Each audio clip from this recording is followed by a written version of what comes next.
Hi friends, நம்ம PV அறுசுவை cooking சேனல்ல இன்னைக்கு நாம ராகி புட்டு செய்ய போறோங்க. அது எப்படி செய்யறதுன்னு பார்க்கலாம். புட்டு செய்ய தேவையான அளவு மாவு எடுத்து வச்சிருக்கிறேன்.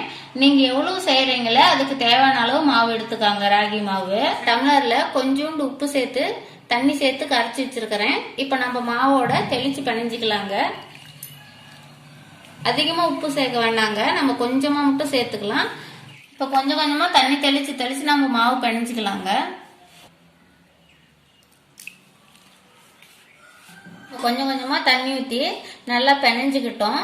மாவு பாருங்க, இப்படி உருண்டை பிடிச்சா உருண்டையா இருக்கணும். இப்படி உதிர்த்துட்டா உதிரியா போகணுங்க. அப்பதான் இதோட பதம் கரெக்டா இருக்கும் நம்ம புட்டுக்கு. இங்க பாருங்க, இந்த மாவுல சின்ன சின்ன கட்டிகள்லாம் இருக்கும். நம்ம இந்த மாவு இன்னமும் சாஃப்டா ஆக்கிறதுக்கோசரம் நம்ம மிக்ஸி ஜார்ல சேர்த்து அரைச்சி எடுத்துக்கலாங்க. மிக்சியில சேர்த்து அரைச்சி எடுத்துட்டு வந்துட்டோம். இங்க பாருங்க, கட்டிகளே இல்லாம எவ்வளவு உதிரியா வருதுன்னு மாவு. இந்த அளவுக்கு இருக்கணுங்க பதம். அப்பதான் நமக்கு புட்டு சூப்பரா வரும். இப்ப பாருங்க, நம்ம வாழை இலையை வச்சுதான் நம்ம புட்டு செய்ய போறோம். இங்க பாருங்க, வாழை இலையை இந்த மாதிரி கட் பண்ணி எடுத்துக்கிட்டேன்.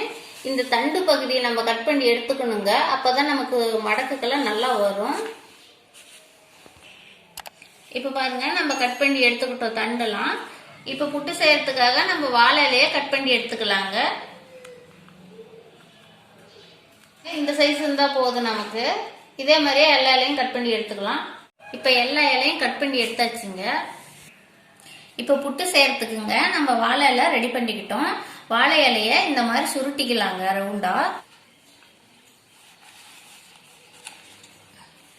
இப்ப பாருங்க, வாழை இலையை சுருட்டிக்கிட்டோம். இந்த அளவுக்கு கேப் இருக்கணுங்க.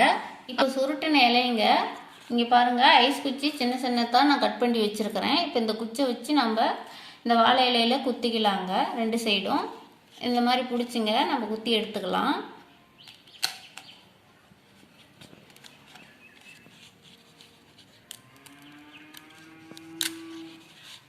இப்போ பாருங்க, நம்ம ஐஸ் குச்சி வச்சு நான் ரெண்டு சைடும் வாழை இலையை குத்திக்கிட்டோம். இது சமமா நிக்கிறதுக்காக நம்ம இந்த சைடு வாழை இலையை அறுத்து எடுத்துக்கலாங்க. இந்த மாதிரி பிடிச்சி இப்படி கட் பண்ணி எடுத்துக்கலாங்க மிச்சம் இலைய.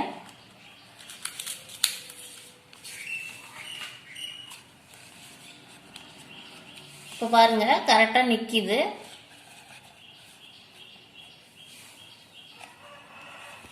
இதே மாதிரியே எல்லா இலையும் ரெடி பண்ணிக்கலாங்க. இப்ப பாருங்க, வாழை இலை எல்லாமே நம்ம ரெடி பண்ணிக்கிட்டோம். இங்க பாருங்க, நல்லா கேப் இந்த அளவுக்கு இருக்கணும்.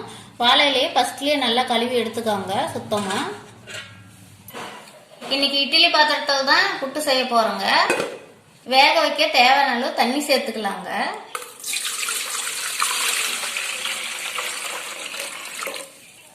இப்ப இட்லி தட்டை வச்சுக்கலாங்க. இப்ப பாருங்க, நம்ம இட்லி தட்டு வச்சுட்டோம். நம்ம செய்து வச்சிருக்கிற இலைய இப்ப இந்த தட்டுக்குள்ள வச்சுக்கலாம். பாருங்க, இலை அப்படியே நின்னுக்குச்சு. இப்ப மாவு சேர்த்துக்கலாங்க. மாவு பாருங்க, இந்த மாதிரி ஸ்பூன் எடுத்து சேர்த்துக்கலாம். இலையை இப்படி பிடிச்சிக்கோங்க. இலையை பிடிச்சிக்கிட்டு சேர்த்துக்கலாம். மாவு அழுத்தாம சேர்த்துக்கலாங்க. அழுத்தனா நமக்கு புட்டு பஞ்சு மாதிரி வராது. நம்ம அழுத்தாம சேர்த்துக்கலாம். இப்ப பாருங்க, பாதி அளவுக்கு நம்ம மாவு சேர்த்துக்கிட்டோம். இப்ப தேங்காய் பூ சேர்த்துக்கலாம். தேங்காய் நான் ஒரு அரை மூடி எடுத்து நல்லா துருவி வச்சிருக்கிறேன். இப்ப நம்ம இது கூடவே தேங்காய் சேர்த்துக்கலாம்.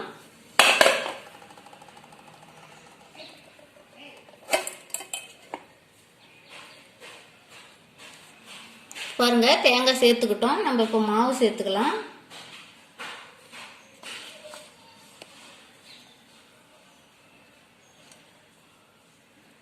இப்ப பாருங்க, நம்ம மாவு சேர்த்துக்கிட்டோம். இதே மாதிரி எல்லா வாழை இலைக்கும் சேர்த்துக்கலாம். இப்ப பாருங்க, எல்லா வாழை இலையிலயும் நம்ம மாவு சேர்த்துக்கிட்டோம். இப்போ ஒரு 30 நிமிஷம் மூடி போட்டு அடுப்புல வச்சு வேக வச்சு எடுத்துக்கலாங்க. இப்ப 30 நிமிஷம் நல்லா வேக வச்சு எடுத்துட்டு வந்து வச்சாச்சுங்க. இப்ப புட்டு எப்படி இருக்குதுன்னு பாக்கலாம் வாங்க.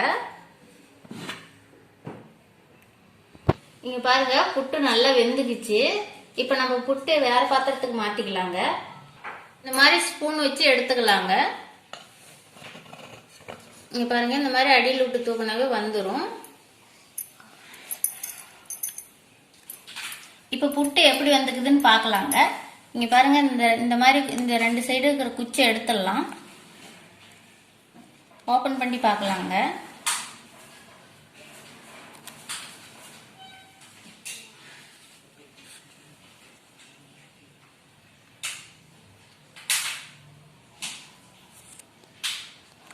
இங்க பாருங்க எவ்வளவு சூப்பரா புட்டு வெந்திருக்குதுன்னு, பார்க்கவே சூப்பரா இருக்குது. இங்க பாருங்க நல்லா பஞ்சு மாதிரி வெந்திருக்குது. இப்ப பாருங்க இந்த புட்டு கூட சாப்பிட்றதுக்கு நான் வெல்லம் எடுத்து வச்சிருக்கிறேன்.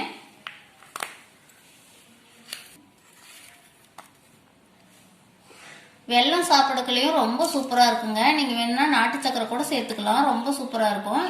பாருங்க புட்டு எப்படி வந்திருக்குதுன்னு நான் எடுத்து காமிக்கிறேன். இந்த தேங்காய் இந்த சர்க்கரை எல்லாம் சேர்த்து சாப்பிடக்கல ரொம்ப சூப்பரா இருக்குங்க. இங்க பாருங்க எவ்வளவு சூப்பரா இருக்குன்னு. இந்த மாதிரி நீங்களும் செஞ்சு பாருங்க, ரொம்ப நல்லா இருக்கும். இந்த வீடியோ பிடிச்சிருந்தா லைக் பண்ணுங்க, கமெண்ட் பண்ணுங்க, ஷேர் பண்ணுங்க. மறக்காம எங்க சேனலுக்கு சப்ஸ்கிரைப் பண்ணுங்க.